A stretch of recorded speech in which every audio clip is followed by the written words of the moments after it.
চোখের কাপড়গুলো খুলে ফেলো অ্যাশলি। এরা তোমার 6 জন এক্স বয়ফ্রেন্ড। আর যে শেষ পর্যন্ত অ্যাশলিকে খুশি করে টিকে থাকতে পারবে সে জিতে নেবে $2.5 লাখ।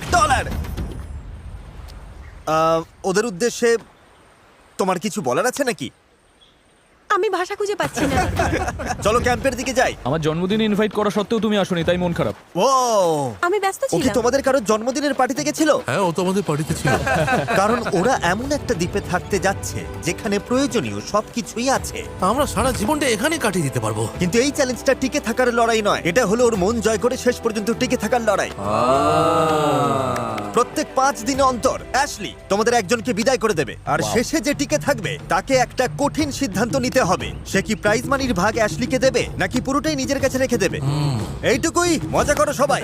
আগামী 30 দিন আমার মনে হয় না অ্যাশলিকে নিজের আঙুলটা পর্যন্ত নাড়াতে হবে, যদি না সে নিজে চায়। না, আমাদের ওর জন্য দোলনা টাঙাতে হবে, সবকিছুতেই সবার আগে থাকতে হবে। আপাতত এই ছায়ার জায়গায় বসছি। এই ছেলেরা তাহলে সব সামলে নেবে। আমি অ্যাশলি, ফ্লোরিডার ফোর্ট লডারডেলে থাকি। এখানে একটু মজা করার সুযোগ পেয়ে চলে এলাম। আমি শুধু দেখতে চাই এই সম্পর্কগুলো কোন দিকে যায়, সময়টা ভালোভাবে কাটাতে চাই। এই নিন আমার রাজকুমারী, আমার রানী। সত্যি বলতে এই ছেলেদের প্রত্যেকের সাথে আমার সম্পর্কটা আলাদা। মিচেলের সাথে একটা রোমান্টিক ব্যাপার আছে। এখানে সে খুশি? তুমি কি এখনই আমাকে ওইভাবে দেখছো না এত তাড়াতাড়ি? না, বাকিদের মধ্যে কারো কারোর সাথে আমি একটু একটু ফ্লার্ট করি, আবার কেউ আছে যারা শুধুই বন্ধু।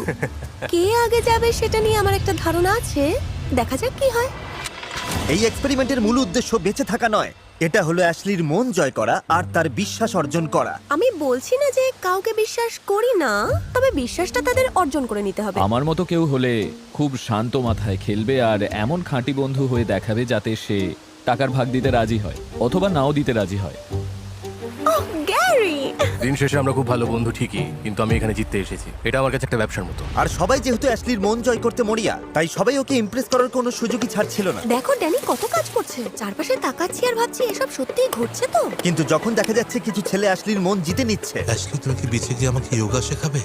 অবশ্যই, আজকের দিনটা কেমন কাটবে তা ঠিক করার জন্য কিছুটা সময় নাও। তখন অন্যরা একটু কম ধরা দিচ্ছিল। তুমি কি আমাকে সত্যিই ভালোবাসো? না, আমার চেয়ে তুমি অনেক বড়। জেক, চুপ করো। এটা বোধহয় খুব একটা ভালো বুদ্ধি ছিল না। সবার তাহলে প্রথম দিনটা কেমন কাটলো? আচ্ছা আচ্ছা, ঠিক আছে। 5 নম্বর দিনে কে বাড়ি যাবে সেটা কিভাবে ঠিক হবে? এই কাজটা কিন্তু বেশ কঠিন। কিছুই ঠিক হয়নি। এখনো কারোর নাম ডিলিট লিস্টে ওঠেনি। না, তবে আমি খেয়াল করেছি মিচেলকে তোমার বেশ পছন্দ। জানি না কেন, তবে ওকে ভালো লাগে। এখানে আসলে অনেক চয়েস আছে। হ্যাঁ, অনেক কিছু আছে। ভাগ্য ভালো, ওর কাছে 29 দিন আছে সিদ্ধান্ত নেওয়ার জন্য। আজ 3 নম্বর দিন। আমার এখনো বিশ্বাসই হচ্ছে না যে এসব সত্যি সত্যিই ঘটছে। এসব সত্যি। আমি শুধু এখনকার সময়টা এনজয় করছি। আর ওর প্রাক্তনরাও সেটা বজায় রাখতে চাইছিল, কারণ ওরা জানতো ওকে রাজকন্যার মতো রাখলেই তারা টিকে থাকতে পারবে। অ্যাশলির জন্য আমি একটু ঠান্ডা জল নিয়ে আসি।